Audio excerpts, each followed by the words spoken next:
Welcome, everybody. Thanks for joining us today on Wouldn't It Be Fun? I'm Amy Snell, and I am joined today by my guest, Austin Rivers. Austin is the founder of Knit the Rainbow. Austin, welcome. Thanks for joining me today. Thank you so much for having me, Amy. It's a pleasure to be here, and thanks for giving me a little platform to talk about the great work that we're doing at the Rainbow. Appreciate it. Thank you. And thanks for our guests. I see our live Zoom guests are starting to come in. Fantastic. Glad to have you here. You're going to come in muted, but we are going to have time toward the end of our interview where you're going to have an opportunity to ask some questions of Austin. So thanks for being in our audience, and we're going to have a great time today. Austin, I would love to hear more about Knit the Rainbow. How did you get started with founding this organization? That is a lovely question. I started at the Rainbow in June of 2020 is when we officially launched. However, the process to get started was much longer than that. I really started forming the idea for Knit the Rainbow in early 2020. And that was when I was just thinking about how I could give back. We were in the middle of this pandemic that had just started in March of 2020, and I was trying to decide what I could do to give back because I know that so many people needed help, and I didn't know how I could do that. I was finishing up my master's degree in public administration from the University of Central Florida. I was already online, luckily, so it wasn't affected too badly by the pandemic. So I was finishing up my studies. I knew I had this degree in public administration. I knew that I could somehow work in the nonprofit space or in the public space to help people, but I wasn't sure how. I knew how to knit, so that was always in the back of my mind. So I did some research because in the public sector, same as in the private sector, when you're making a new business or an organization, you want to fill a hole in the market. So I did some research to see what area of people need help, and then how can I help them? How are they not currently being served? So that was the steps that I took. And the way that that formulated was I did some research and I found that there are upwards of 500,000 homeless LGBTQ plus youth who live in our country. And that's just what we can count.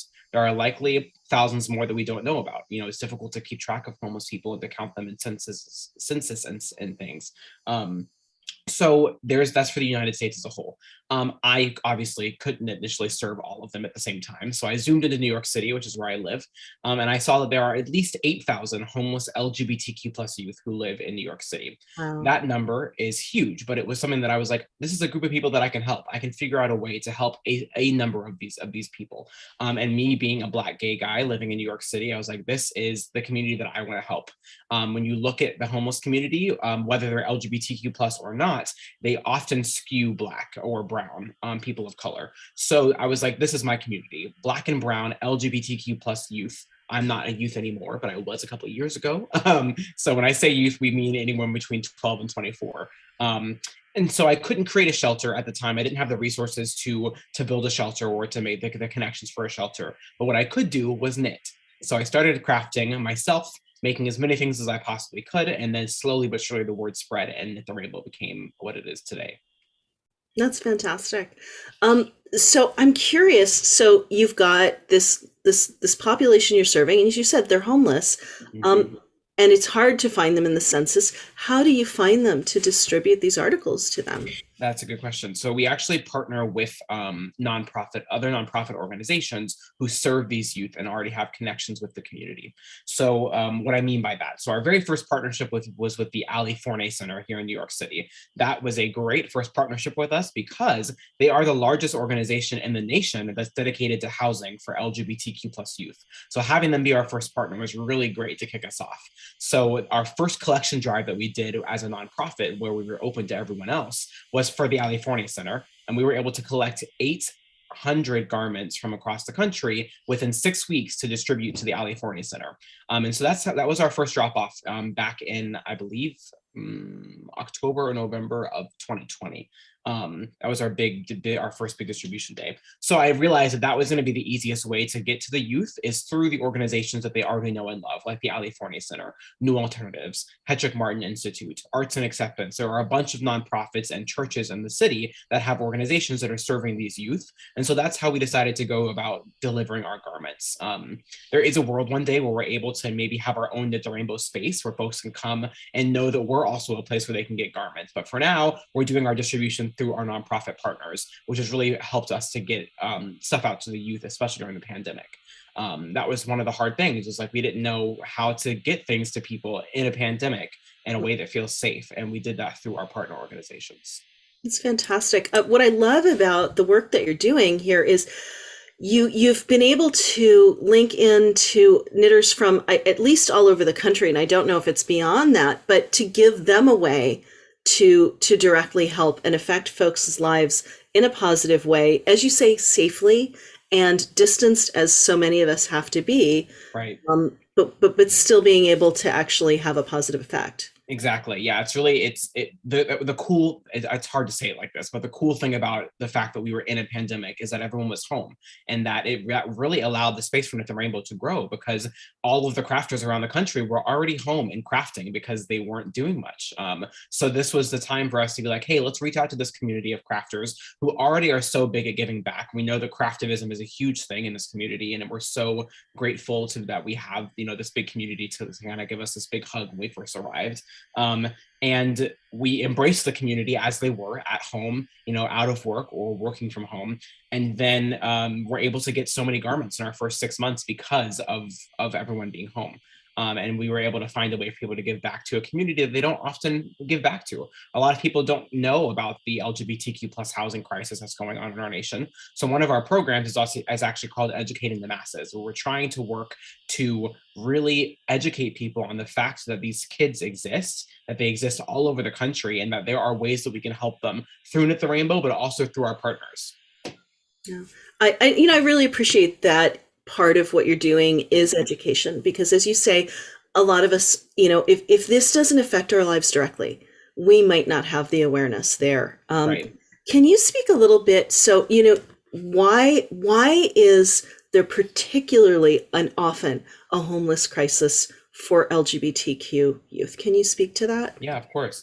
I am privileged enough that I was not a person who had to experience any form of houselessness because of my LGBTQ identity. But there are a lot of folks out there who don't have that privilege. There's a lot of folks that maybe come from very religious families, no matter what the religion is, or very conservative families who aren't accepting of their LGBTQ identity.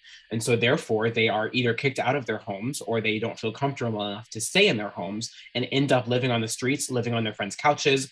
Homelessness looks different for everyone. It doesn't always mean, the picture in your head that you think of when you see someone homeless, especially in New York City, is someone laying in the subway. Homelessness can look like a lot of things. It can look like someone jumping from couch to couch to couch to couch of their friends. It can look like someone living in an apartment for a month, but then getting evicted and having to find somewhere else. It can look like someone living in a shelter, or it can look like someone living on the street. There are so many different ways that houselessness shows up in America, and LGBTQ plus youth are part of that.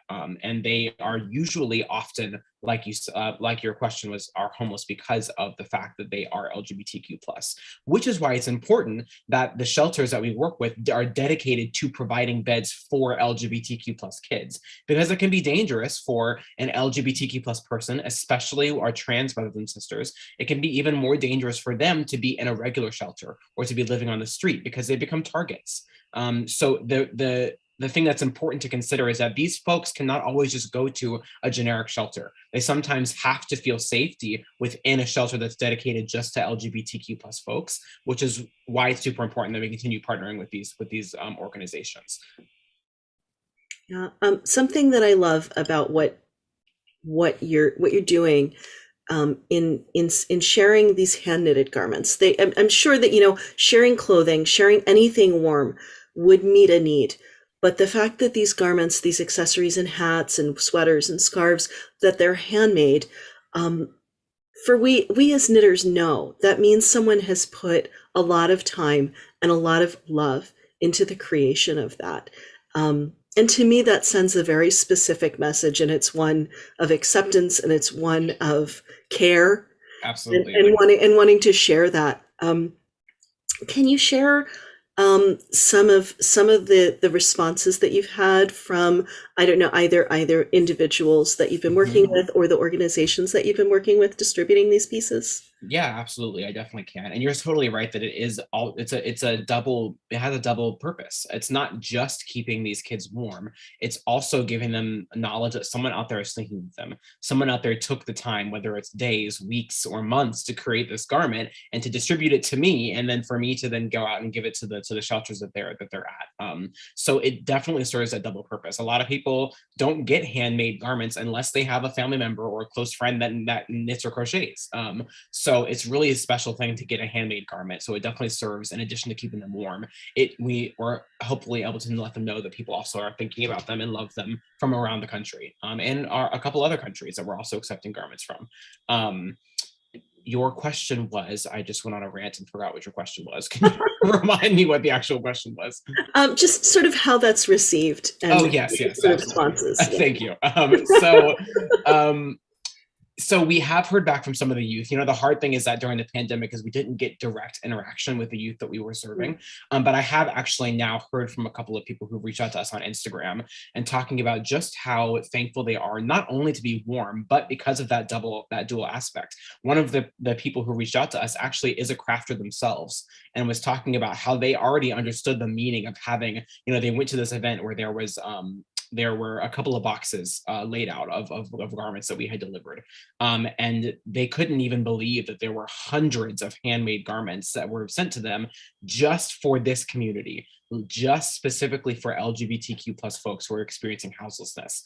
And they couldn't believe their eyes. They were like, I cannot believe there are this many people out there that are hand making things just for me and my community. That was one of the things they expressed. And then they also expressed how they didn't have the money or the funds to go out and buy winter wear. Winter wear can be expensive, especially when you consider buying all the accessories that go along with it, the scarves, the socks, the gloves, the jacket. All of that stuff can be fairly expensive, especially if you're living in New York.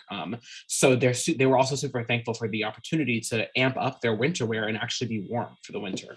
And we've also gotten feedback from some of our partners. They've all come back to us multiple times. We've now done 4 rounds of major distribution days, and all 4 rounds we've repeated our organization. So they've asked us to come back and give more boxes. We usually do drop-offs twice a year. We do one in November before it gets too cold, and then we do one in February again usually. And then of course we do more drop-off days in the middle, if people need them. But the Ali Forney Center, when we did that first drop off for them in our first year, they let us know that they were able to use them they have like a winter carnival that happens, and they were able to use all of those garments to give out to all the youth that came to that winter carnival. And they could pick out the cool thing is that we get such a variety of things because we don't prescribe what patterns you can send, what yarn you can send. So people, they really get a cool selection of things they can wear. Some people are sending us things that are fairly plain, which is great because some people like to be inconspicuous, but then some people are sending us things that are rainbows and different colors and different patterns and different types of little frilly things on them, and people love those too. So it's really cool because they almost get to kind of like shop when they're at these events to see what matches their style. That's fantastic. And I love that from both sides that knitters can be creative and do what they're inspired to do. Right. And that people get to choose. I think that it can be kind of a challenge inherent in giving Mm-hmm. to folks that have less, or who are Right. experiencing, if folks are experiencing, whether it's homelessness or food insecurity or financial struggles, that sometimes there can be a little bit of a challenge where what they're given is maybe not the first quality things or the Right. best things or our favorite things. Right. And I think folks who have to, or who are relying on charity, on being given Right. things, sometimes don't have a choice. Right. Sometimes, and I think that can be a little bit dehumanizing. Right, absolutely. It definitely can be. That's one of our tenants. We actually have a program called Pattern Design where we work with knit and crochet pattern designers to help us create patterns for volunteers who don't necessarily, well, we all know the search for a pattern is probably the hardest part about starting a project. You can spend hours looking for that one pattern that you want to use. So we're hoping to make that easier by working with knit and crochet pattern designers who will donate free patterns to us that we can then give to our volunteers to use. And the other reason that we do that is because we want to give these youth cool, fashionable, new ideas and new patterns that they can wear. So we're hoping to work with pattern designers who are working on cool, new, fashionable patterns that then our volunteers can use, because we want these youth to feel proud in what they're wearing. We don't want them to just, like you were kind of saying, get the things that are left over. We don't want them to get the things that are in the back of your closet. We really want to give them choice and then also pride in what it is that they're wearing. Yeah. That said, I'm sure you're very happy to take, if the sweater turns out too small for me and I can't wear it myself Yes. it's a great sweater. I'm sure you'd be Exactly. very happy to have that sweater, Oh, right? 100%. And you never know what people, like I was saying, everyone likes different things. So it's Yeah. great for us to have a huge variety of different styles and different techniques and different patterns, because someone out there will like it. Someone out there will take it and be thankful for it. And they all need it. So someone out there will need it and love it. That's great. I love hearing that you've had such a great response from knitters, that you've got all these pieces here, and you let me know just recently that now you have so many pieces that have been donated that you've had to put a little bit of a temporary hiatus on We accepting. have had to put a little pause. So Knit the Rainbow operates out of my apartment in New York City. And for anyone who has had an apartment or has been in an apartment in New York City, we know they're not huge. Luckily, my apartment isn't tiny, so I was able to, I have quite a few, a lot of space for Knit the Rainbow. So you can't really see, but behind me, I have 3 laundry cart size hotel size laundry bins. So they're huge. You can't even fit them in the screen. They're huge. And I have 6 of them. So there's 2 spots for beanies, 2 spots for scarves, a spot for all of the smaller garments, and then a spot for the big like sweaters and if we get blankets and stuff.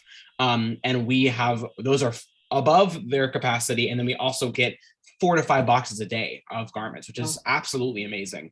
And our most recent drop off day was in November of last year. So we're going to plan a drop off day for February. But right now we have so many garments that we probably don't need anything extra for that drop off day. We have so many garments here ready. So that is kind of the current plan. So we're paused for now until I see how many garments we need for our next big distribution day. And then if we need more, we of course will say, hey, we're taking garments again. Please send us what you have. We typically do a pause over the summer anyways, because people are crafting less anyways, because it's warm and nobody wants that yarn sitting in their lap. So people craft a little less during the summer usually. So we usually say to folks, craft during the summer, save it up, and then send us, your big box during the winter so that we have that stuff ready to go. And that also gives us the time to focus on other programs, because we also have other programs like our community outreach program, where we want to go and teach the kids how to knit and crochet for themselves. So we'll probably focus more on that now and during the summer, because we're not focusing as much on our garment collection program. Sure. So in addition to, holding their items until you put out the next call for when you Yes. need them, Mm-hmm. what else can people do? Can we donate money to help support the mission, or other things, other ways we can support you? Yeah, that's a great question. We are a 501c3 nonprofit organization, and our budget is fully dependent on individual contributions. We currently do not have any big corporate sponsorships.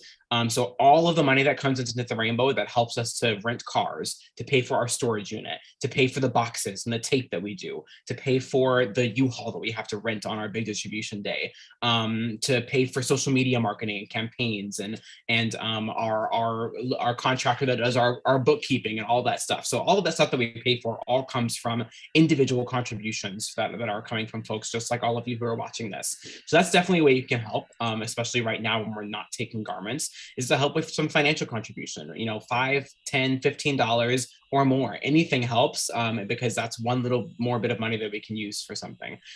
We also are registered on Amazon Smile. So if you do use Amazon to shop often, as I do, you can register your Amazon Smile charity as Knit the Rainbow, and then a very small portion of what you spend on Amazon will go to Knit the Rainbow. So it doesn't cost you anything extra. They just take, I think it's 0.05% of your purchase goes to Knit the Rainbow. So it's small, but eventually, if we have 200 people buying things on Amazon, that adds up.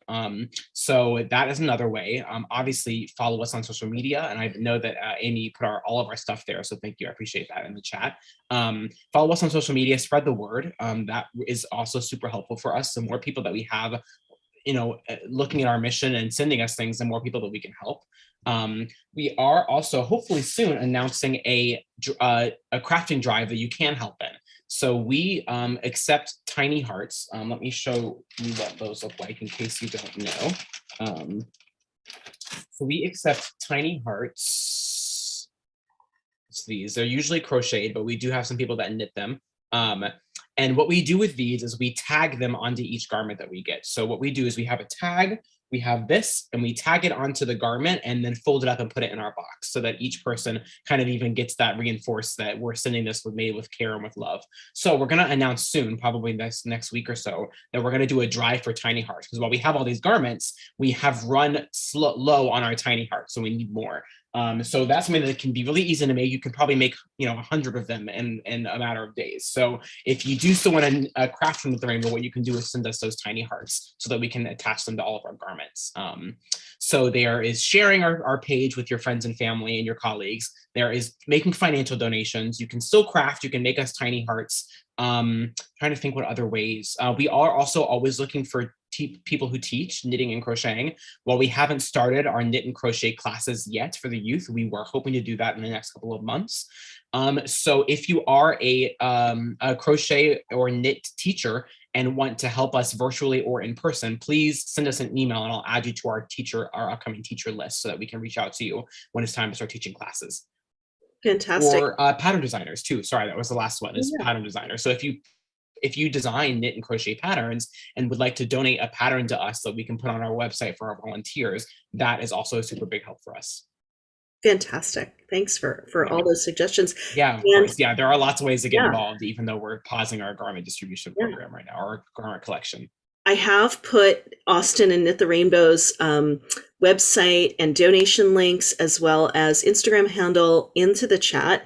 And I would imagine that even if all you can do is reshare on your own social media and to your own friends, that's going to be a help to the organization as well, right? It is a huge help. That's really how we spread the word about us. We started small. It was just me and my board members.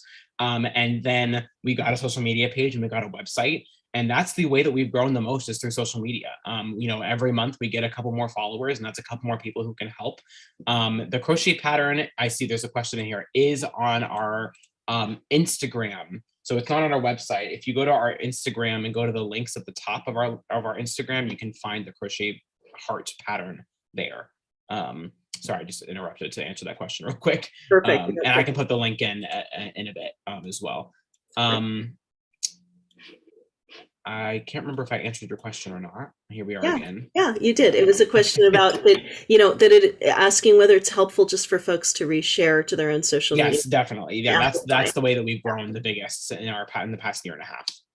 Yeah. And so many things we as knitters, we find out from our local knitting group, whether that's somebody, group that we're sitting at a local knit shop in person with, or some of us, our local knit groups are now our Zoom knit groups, and they might be spread out around the country. But when we talk about these things with our fellow knitters, that really helps too. Right. I've done a lot of interviews or sit-ins, or I'll join knitting groups or crochet groups. And I know the Crochet Guild here in New York City and the Knitting Guild, I've made both of them here. I've gone to both of them and spoken at their meetings. So I'm open to speaking at anything and everything to spread the word. So also, if you're part of a group, like the NYU Naughty Knitters, I know I spoke to their group, and there's Susan in here talked about how they donated 422 garments in January for us, which was super amazing. So groups like that, I will go in and talk with them. I did a group. There was a group at Columbia where they had a knitting group where I spoke to them. So any group, no matter how big or small, if you think it would be good for me to go and introduce myself and talk about Knit the Rainbow, we can certainly do that. Fantastic. Thank you. And I want to talk about something that happened recently where you were talking to a very big group of people. I was. You were recently a guest on the Kelly Clarkson show. I was, yes. That was so much fun. I did the taping in December of last year, and then it aired in January, almost a month ago. Oh no, 2 or 3 weeks ago now. So that was really exciting. I was so thankful that Kelly and the producers on her team gave us the opportunity to talk about Knit the Rainbow and the work we do on a national stage.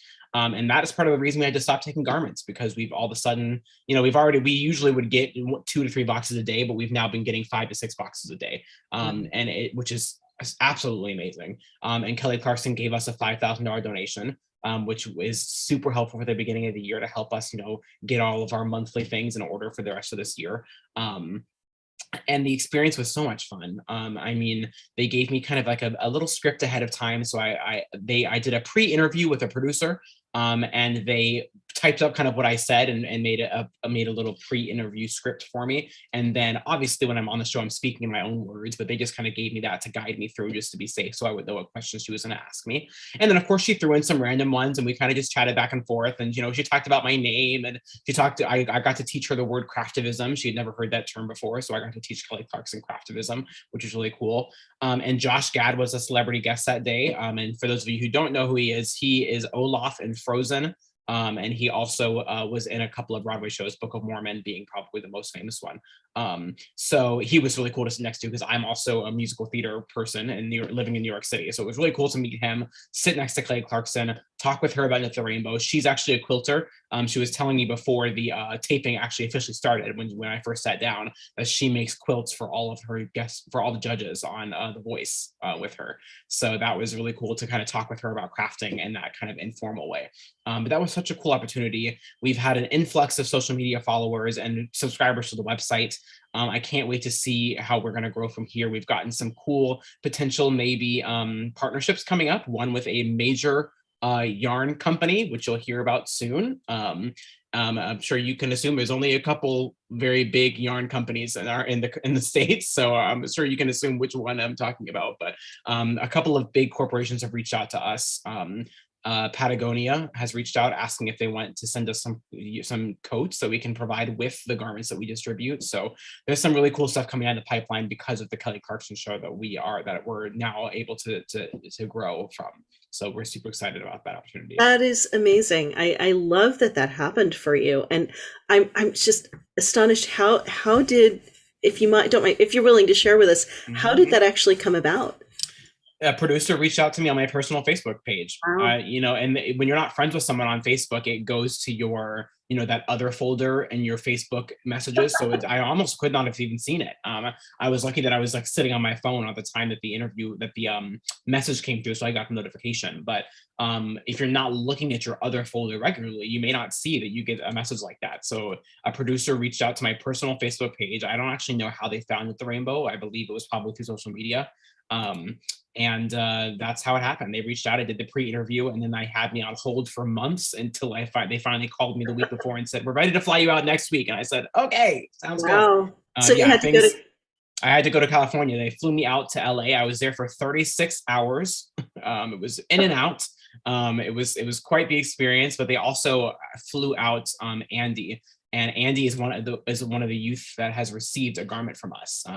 And so they were asking if I had heard of anyone who had been thankful, who had gotten garments from us, and they can talk to that. And luckily, weeks before, Andy reached out on Instagram and said, "Hey, I got garments from you at this event. Here's what it meant to me, blah, blah, blah." And then I was able to bring Andy with us to LA. So Andy also got to come to LA with us and talk on the Kelly Clarkson show about what it means to be a trans homeless person, and also what it meant to get garments. So that was really cool for them to come with me. And it was such a great experience. And Kelly Clarkson was so nice and so humble, and she was so just welcoming, and it was a great time. That's fantastic. Thank you for sharing. You mentioned, so this sounds like an amazing show. And for those who might have missed seeing it air, did you have a link to, is there a link to a place where that's replayed? There is. It's on her YouTube, and I can get the link for you right now. It's pretty easy to find. Fantastic. Yeah, we're definitely gonna put that link on our website very soon. Fantastic. And I know when you talk about getting things on your website and loading things up and stuff, you are for the most part, a one-man show here with a lot of this Yes. back end stuff, right? Exactly. Yes. So that is why some of this, if you send an email to the Rainbow and it takes us a week to get back to you, it's because I am the only one responding to emails. In addition to my day job, I do have a 9 to 5 that I work. So it can sometimes be hard or overwhelming, which is why we have to pause, because I don't have the capacity to, filter through all, 25 boxes a week that we're getting right now. So, yeah, it's a one-man operation right now. I do have a board, and they're really helpful with kind of the overall big things, helping me create partnerships and helping me with the budget and with the big planning for the year, and planning for our big events and such. But when it comes to the daily administration, it's really me working out of my apartment, doing it on my nights and weekends and on my lunch break from work and all of that fun stuff. So that is why updating the website is sometimes hard. Luckily, my partner, Marquez, he is our social media manager, so he does that for me. So I don't have to worry about that, because I would not be able, I don't have a social media eye. So I'm glad that he has that for us. And then he's also our #1 volunteer, because he lives here and he has to be. So doesn't have a choice, or else we'll be overwhelmed with boxes. But yeah, so other than that, it's really just me doing the daily admin stuff. So when it comes to responding to emails, responding to social media inquiries, and updating our website, it sometimes takes a little longer because right now it's just me. We are hopefully going to announce that we're going to be looking for an intern soon, a paid intern. So that'll definitely help out with some of that daily administrative stuff. Great. That kind of answers the next question that I Yeah. was going to ask, which is sort of how do you see it, if you have a plan for how this organization might continue to grow in the future? What would you like to see from it? What would you like to have happen? That's lovely. I also just put the link for the Kelly Clarkson show in the chat right there. That YouTube link is for the Fantastic. Kelly Clarkson, or my interview on Kelly Clarkson. So for growth, so my immediate goal is to create more partnerships, so that we can distribute more garments, because we currently have, I think, 10 partnerships in the city. And so that means we distribute, during November, we distributed 2,500 garments in one day, which is great. But we get 5 to 7,000 garments a year, so we need to distribute more.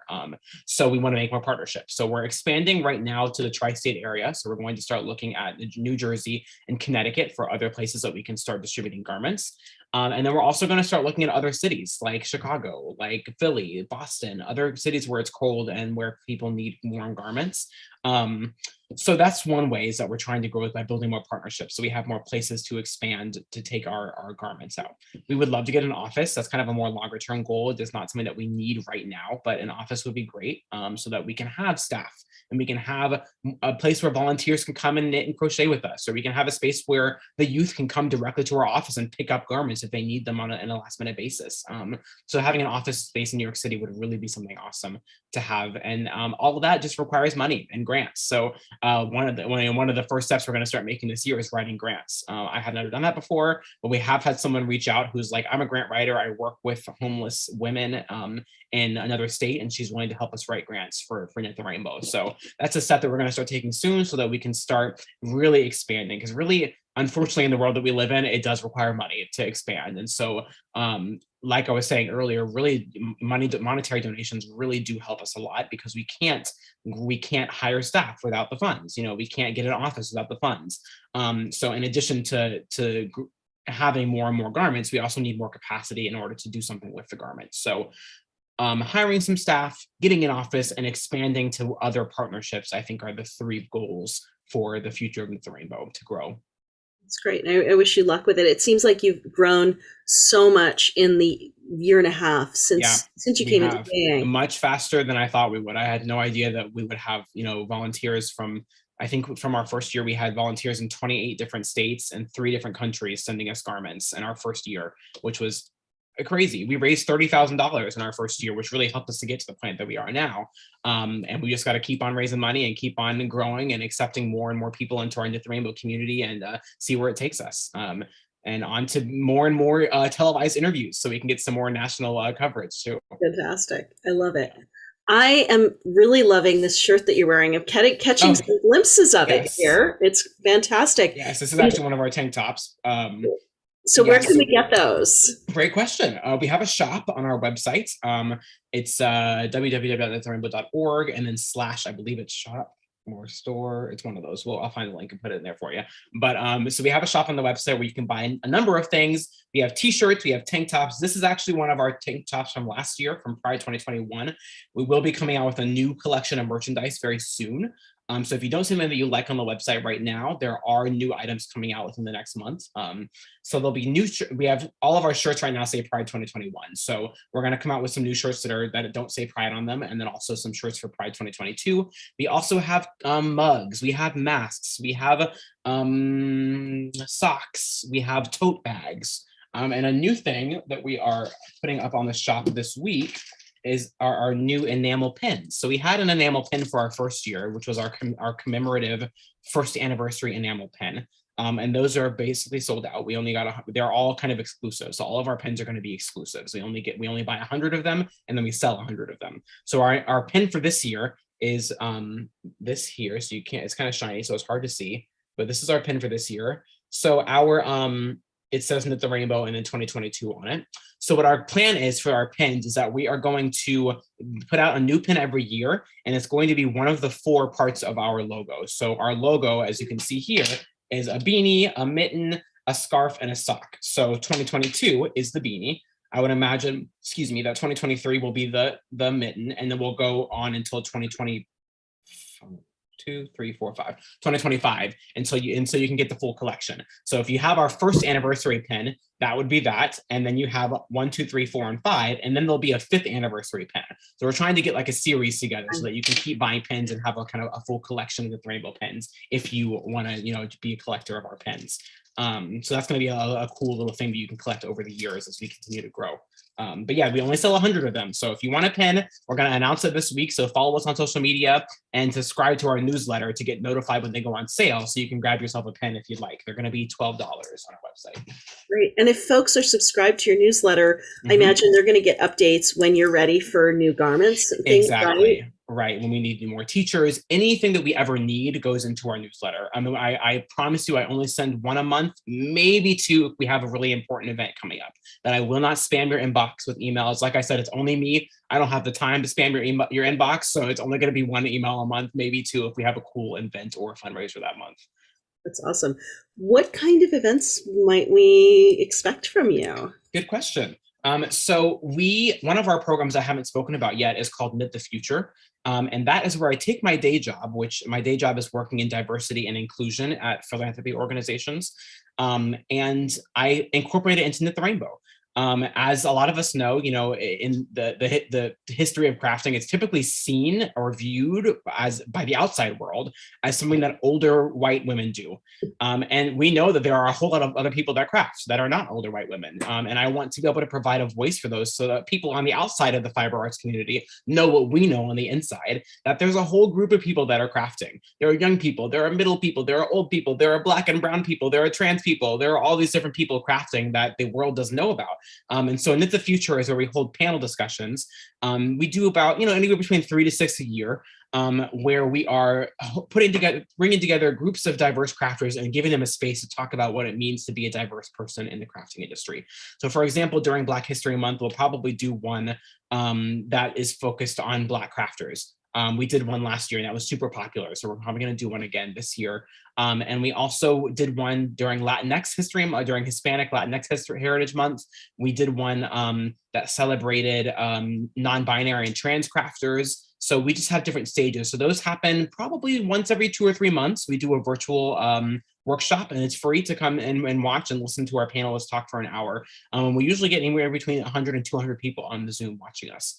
And then we also are going to start back up our Stitch and Sip program. We stopped doing that when it got cold during the winter because the pandemic picked back up again, and indoor wasn't as big of a thing for everyone over this past couple of months.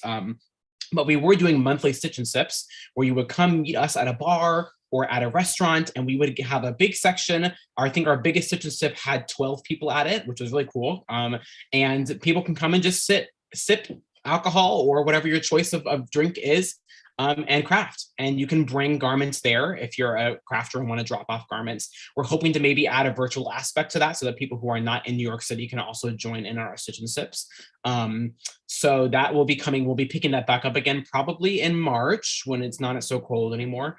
And then Pride Fest. We'll be at Pride Fest again this year. We were at Pride Fest last year. We got 400 new volunteers at Pride Fest last year. So we're definitely going to go again this year. So you can stop by our table at Pride Fest to see us.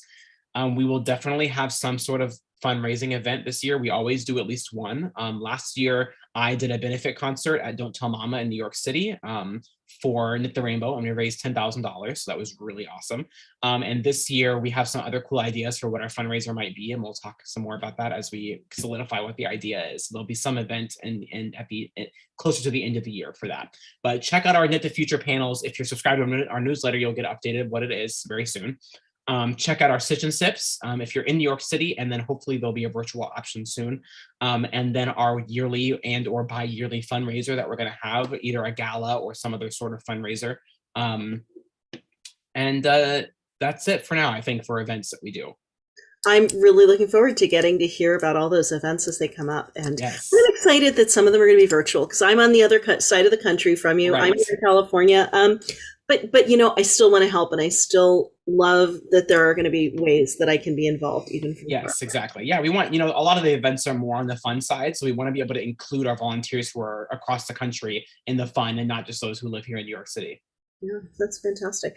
So I would love to know a little bit more about your background as a crafter. How did you get into, what's your craft? Are you a knitter, a crocheter, and how did you get into that? That is a lovely question. I am a knitter. I've tried to learn how to crochet. My boyfriend crochets and I knit. And he's tried to teach me and I try to teach him, and it just doesn't work very well. So learning from your significant other isn't always the best way to learn sometimes. So I might try to pick it up from a different teacher, and so probably same on his end. But yeah, I'm a knitter. I actually learned how to knit in 2018. So I'm fairly new to the knitting community still, and was when I started Knit the Rainbow. I actually didn't even know there was this big fiber arts community on social media. I had no idea until I started at the Rainbow. Yeah, knitting for me was just, I was making presents for family and friends really in the beginning. I learned how to knit when I was in Japan. I was singing in a national tour in Japan called Disney on Classic. And that is where there are 8 American singers and a big 60-piece Japanese orchestra touring Japan singing Disney music.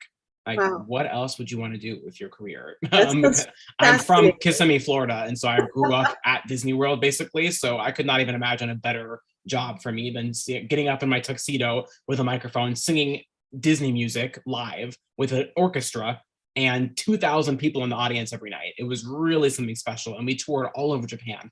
So we often took the Shinkansen train, which is the bullet train in Japan, and it takes anywhere between, we were on there from like 45 minutes to like 4 hours, depending on where we were going. And I didn't want to just sit on my phone the whole time. I was like, there's got to be something else I can do than just sit on my phone for 4 hours every other day when we're traveling. So I decided to pick up knitting. One of my castmates is a knitter, and she was knitting, and I was like, I want to do that. Why not? That's a fun thing to do on the train. And she took me to the equivalent of a Japanese dollar store. And we bought some really cheap yarn, some really cheap needles, and I made a scarf for the first time on those trains. It was very bad. I don't have it anymore because it was that bad. I think I started with 40 stitches and then somehow ended up with 85.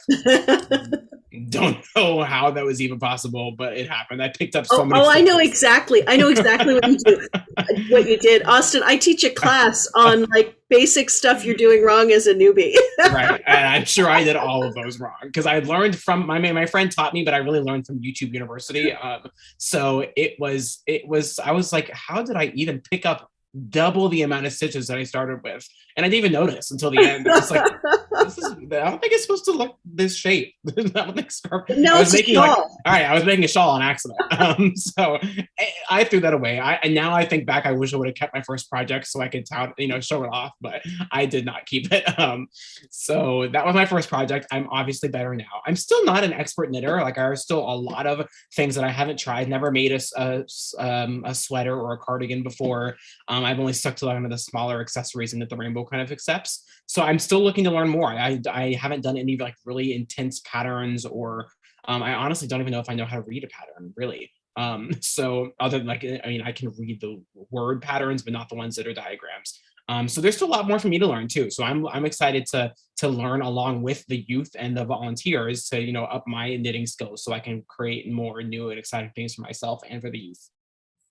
That's fantastic. Yeah. That's awesome. And I love, I love hearing stories about people that are learning things as an adult, whether learning to knit for the first time as an adult or choosing to continue their education journey in Right. the craft that they love. I think it's really hard as an adult to take on new things sometimes for Hmm. some of us because Definitely. when we're kids and you're 7 and somebody hands you, I don't know, a tennis racket for the first time and they're like, we don't expect you to know how to do it. And Right. you don't expect to know how to do it at first, Right. right? It's okay to be bad at tennis or writing cursive when you're 7 years Exactly. old, and you expect yourself to do it badly for a little while. Hmm. And I Which is think okay. as adults, we're so used to being competent at what we do Right. that it's hard to give ourselves permission It to do is. something badly for long enough to start to get good at it. Right, exactly. That's the hardest part. And like that's why I'm glad that I kept going Yeah, after I yeah. failed that scarf. I was like, I'm just gonna try again. And my second project was making fingerless gloves for all 7 of my castmates. So Wow. that jumped my game up real quickly because I went from making scarves to making fingerless gloves for 7 Yeah, people. So that I got a lot of practice doing that. I bet. Um, I bet. and I just put the link for the crochet tiny hearts pattern in the chat. So that's for the crochet one. There is a knitting one. I'm going to be honest that the crochet hearts look much better, just in my personal opinion. So it's harder. I think it's harder to shape the knitting ones. But I'll also put the knitting pattern here as well, just in case you want to. Oh, is that the same? I put the same link twice. No, it's 2 different links. Okay. So Yeah. the top one is the crochet link. The bottom one is the knit link. We'll take any hearts that you can make, but if you want to try to keep them, again, if you're making tiny hearts, this is like the maximum size. You want to keep them at like an inch, so that they can fit onto the tags that we do. Um, and I can show you the tags too, just so you can kind of see what the whole thing looks like. So this is the tag that we use. It's hard to see because it's white, and it's also my camera trying to blur it. But it says Knit the Rainbow. It says made with love by Knit the Rainbow volunteer, and then it has our Instagram and our hashtag. And then on the back, it has our partner information for Project Stay, which you can't see. But Project Stay is an organization here in New York City that offers free sexual health services for LGBTQ plus youth.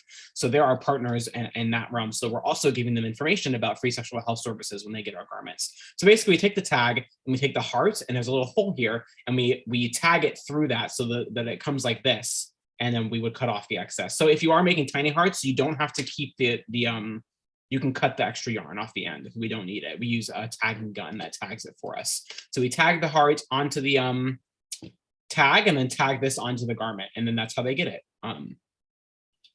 That's fantastic. Really smart to be sharing, as you say, important information along with that and letting people know Yeah, where that comes from. right, exactly. I definitely want people to know that Knit the Rainbow is, obviously we're the collection agency, but it was made with love by a volunteer of Knit the Yeah. Rainbow. Yeah. So, And that reminder that it's a handcraft and that it really. yes, exactly. And that it was like literally someone sat there and loved you through the whole time and they made this garment, even though they didn't know yet. They didn't know who exactly was going to, but they knew what the community was going to and that they loved the community and wanted to be an ally or wanted to help their fellow community members, depending on who they are and their own identity. It's fantastic. Thanks. And thank you for all the great links. The links are in the chat. And also, I've been copying them into the YouTube live chat, and I'll put those all in the show notes as well. So, folks, if you're watching the recording on YouTube later on, you can still look in the show notes, find all those links, figure out how you can support Knit the Rainbow, how you can help support this population. Thanks, Barbara. Yeah, thank you, Barbara. And at this point, Austin, I would love to hear, is there anything else you have coming up that we should be looking for? Anything we haven't yet heard about? Things that are coming up for you personally or for the organization? That's a good question. So there will be a Knit the Future event in February for Black History Month. So just be on the lookout. Subscribe to our newsletter so you can see when that's going to be coming up soon, or it'll also be posted on social media. The Tiny Hearts drive will also be posted on social media, but y'all can get a head start on that to send us some tiny hearts. Just a reminder that we are not currently taking winter garments because of our capacity. We will start taking them again soon, I promise. But for right now, we're on a pause for that program. Anything else coming up soon? We are going to be at a cool event in Chicago this June. It's called H&H America. So I believe it's a fiber convention, and we're going to be there accepting garments and sitting and knitting with folks. So if you're in the Chicago area, or if you ever go to that festival called H&H America, we will be there. So that'll be really cool. And look out for our upcoming Stitch and Sips, which will be picking up again in March. Fantastic. Yeah. So anybody that's not already following Knit the Rainbow on social media, definitely follow or get on the website and sign up for that newsletter so you can stay up to date on all those events. Yes.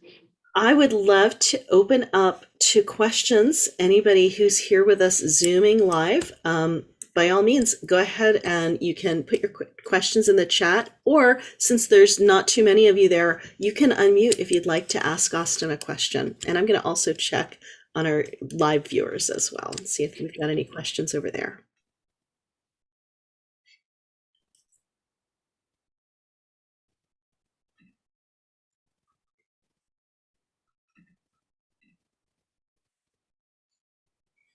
And thanks, Barbara. I just saw your note there that you're going to make some crochet hearts and send them. That's fantastic. Yes.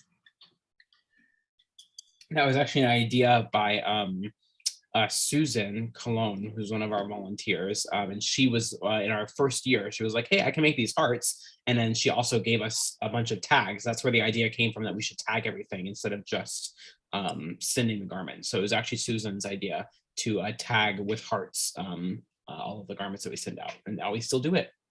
It's becoming a rainbow tradition. Great. Thank you so much for this. I didn't know anything about your organization. Oh, thanks, Barbara. I'm really glad to know this. I have 2 adopted gay sons, and I love them dearly. And one of them crochets also. I'm going to pass this information on. Oh, cool. Thank you. Okay. That would be awesome. And, right now, I'm not too responsive because I was embroidering and I dropped a needle. And, oh, no. And I have 2 dogs here, and I don't want that needle in their foot. Right. So, I'm busy searching for that. So. Oh, well, thank you so much for tuning in. I really appreciate it. Thank you for the info, and thank you, Amy, for putting this on.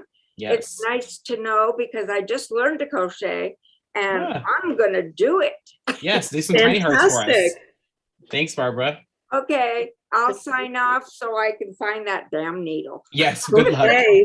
Yes, keep your dogs safe, Barbara. I'm trying. Thanks. And Austin, if folks are sending in the hearts, is the address for sending them on your website? It is, and I'll put it in the chat too. 1456 West 167th Street, and that is Unit 1D, New York, 10032. Great. That's our address. Sorry, I put it in 3 different chats, but that's okay. That's our address. So you can send us anything you're sending us, whether you can be, we accept monetary donations on our website, but you can also send us checks, and then also any garments and or crochet tiny hearts you're sending us, you can send us there. And just to reiterate, our name isn't the Rainbow, but we do accept crochet garments as well. A lot of people have questions about that.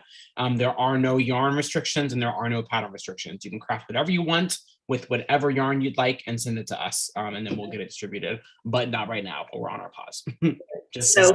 So we can knit. We don't have to just knit rainbows. We can knit solid colors. Yes, you can knit whatever colors, patterns, any kind of yarn you'd like. But if you want to make knit rainbow stuff, you certainly can. I love that. You've got me thinking now, and I'm gonna be in touch with you again after the podcast because I've got a pair of rainbow socks, and I know I've sent you one pattern to put up for free, but I think I want to send you my rainbow socks pattern also. I would personally love that because I would do love to make that. And yes, we are going to do a website update very soon because we have a couple of patterns that I haven't put up on the website yet. So we're going to do a website update very soon, hopefully with that new intern, and add some more patterns to our website. Outstanding. Any final questions from our audience for Austin?